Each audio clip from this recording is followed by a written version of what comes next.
Vamos lá com o Diogo Alves, o auxiliar técnico do Galo, falando aqui em entrevista coletiva. Vamos acompanhar a resposta. A gente esperava um jogo difícil, sim. Primeiramente, porque depois de 15 anos uma equipe do norte do estado não competia nesse nível, então claramente gera uma ilusão, uma emoção, gera uma histeria maior do que o normal, isso é válido. Depois a gente tem que falar da condição do gramado, que ela não é adequada, mas que isso em nenhum momento é desculpa para o rendimento positivo ou negativo de qualquer equipe.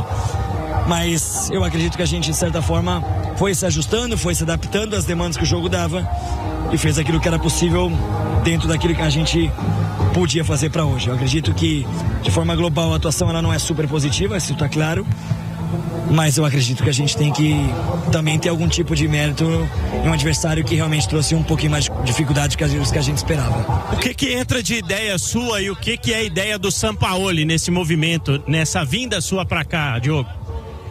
Não, o movimento Sampaoli é de que a gente precisa preparar 3 grupos para uma temporada muito longa, muito desgastante, e que a gente não pode realmente minimizar esse efeito desse calendário tão extenuante. Então, basicamente, o Sampaoli precisava dar um pouquinho mais de atenção para esse grupo que ficou lá, porque todos esses 2 grupos que vieram para cá recebem a atenção diária do Sampaoli. Enfim, acredito que a gente não minimiza, não menospreza o torneio, não menospreza o adversário. Ao contrário, a gente segue uma linha de que ela não foi alterada desde o começo da nossa temporada no dia 2 e a gente vai se respeitando, independente dos resultados que o Atlético venha ter na competição. Esse já é o segundo jogo ali utilizando os jogadores da base. Qual que é a avaliação técnica que vocês já estão fazendo e analisando com esses jogadores em campo? Utilizando. Eu acredito que, assim, o mais gostoso desse período de preparação pro grupo técnico nosso, do Sampaoli, é que a gente possa conviver com aqueles que são os melhores jogadores da base na nossa avaliação desde o momento que a gente chegou no Atlético. Eu acredito que eles respondem à altura. O Siga tinha me passado um dado que me chamava muita atenção. Alguns jogadores como o Cauã, como o Vitor Fernandes, como o próprio Índio e Zep, não completaram ainda 7 jogos como profissional. O Gabriel Delfim hoje fez seu 7º. Então, claramente, é muito difícil para eles. A gente está colocando eles num nível de exigência muito alto. E não exigência somente pelo adversário ou pelo confronto. O nível de exigência é pela pressão externa que a gente todo dia percebe nas redes e todo dia percebe do nosso próprio torcedor. É óbvio que a gente exige, que a gente quer que os nossos jogadores sejam pressionados, mas a gente precisa ter um pouquinho de compreensão. E justamente por isso, talvez a nossa escolha de colocar alguns jogadores um pouquinho mais experientes, que tem um pouquinho mais de jogos, caso do Júnior que tem 400, ou o Natanel que tem 300, já ainda muito jovem, para que a gente possa dar suporte a esses meninos. Não é fácil para eles, ainda que eles sejam muito talentosos, e não tenham dúvidas de que o grupo técnico do Sampaoli vai dar atenção adequada, com todo o carinho que eles merecem. Qual que é a importância do Rony receber esse carinho aqui, Diogo?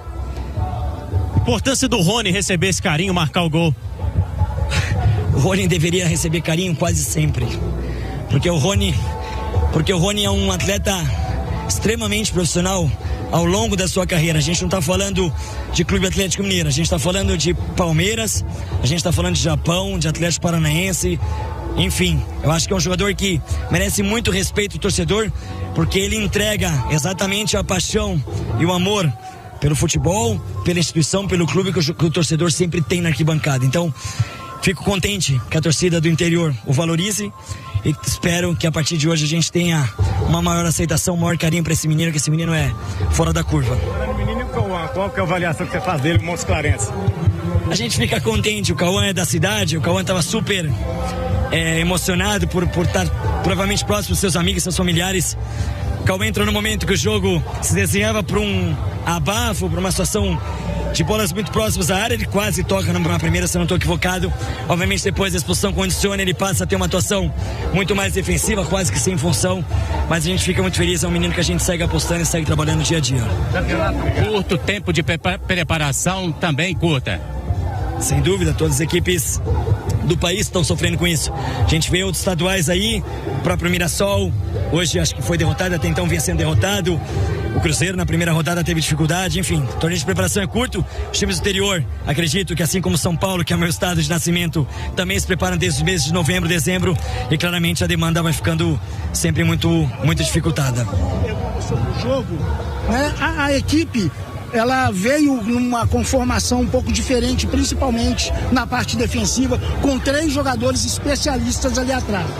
Depois você fez uma opção por atrasar um pouco o Natanael, ainda com 2 zagueiros, mas ainda a gente perdeu um pouquinho no meio de campo, ainda que não está conseguindo fazer a transição. Como é que você enxerga o caminho para chegar nessa montagem legal, para o último passe, o terceiro terço de campo, ele ser bem construído nessa caminhada do Atlético? Concordo com você em relação a esse, abre aspas, vazio no meio de campo, que muitas vezes a gente acabou se confrontando. Eu acredito, sempre falo, as respostas não podem ser simples. Isso a gente tem um treinador aqui no Brasil, que é o Fernando Diniz, que fala isso constantemente. Não é porque a gente usou 3 defensores que a gente carece de mais criação. Isso eu acho que é uma discussão que ela é muito rasa, pouco aprofundada. Eu acredito sim que a gente vem trabalhando para otimizar essas relações ofensivas. O jogo do São Paulo é um jogo que demanda absolutamente muita situação de ataque, mas obviamente nós estamos falando de 10 dias de preparação. Nesses 10 dias a gente teve 2 jogos, claramente não é no time nem com a fluidez que a gente imagina, e não aconteceria em qualquer equipe do mundo com esse pouco tempo de preparação. A gente vai trabalhando e não tenho dúvidas que a gente vai encontrar esse caminho que vocês também estão buscando. Obrigado. Valeu. Surpreendeu bastante a escalação do São Paulo no primeiro jogo. Muita gente esperava uma equipe alternativa. Vem uma equipe alternativa, é verdade, mas com alguns nomes importantes, jogadores que foram titulares em boa parte da temporada passada. Hoje a mesma coisa, né? Uma equipe praticamente repetida em relação à estreia. 2 em 1. Como é que está a questão física nesse planejamento? A gente viu o Alan Franco mancando no primeiro jogo, hoje jogou, o Franco saindo mancando. E para além desse planejamento, o resultado pesa na definição da equipe na próxima semana? Não, eu acredito que a nossa preparação ela foi construída lá em dezembro, quando a gente conseguiu preparar esses 3 grupos de trabalho. Para que vocês entendam e fique claro, quando a gente elaborou esses 3 grupos de trabalho, a gente visava principalmente ofertar minutos, oportunidades, situações de jogadores que a gente acreditava que tinham tido menos minutos conosco no ano passado. Foram os casos de Renier, de Gabriel Menino até então, que estava aqui conosco, enfim. Outros jogadores que estão inseridos nesse grupo não estão vinculados à titularidade ou suplência, que são os casos de Alonso, de Alan Franco. A gente acredita, Rony, a gente acredita que esses jogadores eles não precisam tão pouco de uma preparação muito extensa, porque eles estão acostumados a jogar 60, 70 jogos na temporada. Aquele grupo que ficou lá, que muitas vezes a gente imagina que seja um grupo especial, titular, isso é uma mentira. Esse grupo tá lá porque de fato tem jogadores mais velhos, jogadores que talvez nunca tiveram um tempo de preparação grande, como são os casos do Juan, por exemplo, defensor que chegou já no final da temporada, e que a gente acreditava que eles precisavam demandar uma preparação mais extensa, visando logicamente todo o caminho da temporada. Então eu acredito que o Atlético foi muito bem representado nesses 2 jogos. Acredito que se o Jorge escolher selecioná-los para seguir representando, o Atlético vai ser bem representado, como sempre foi. Eu não gosto de discriminar garotos jovens ou jogadores mais experientes. Eu acho que não é assim que o futebol funciona. Eu acredito que a gente vai, pouco a pouco, tentando encontrar os tempos de preparação de cada um, os tempos de respostas físicas, principalmente, ou de tempo de jogo de cada um, e pouco a pouco, obviamente, o São Paulo vai insertando esses novos jogadores, porque a gente tem daqui a poucos dias uma estreia no Campeonato Nacional, que sempre é muito complicado.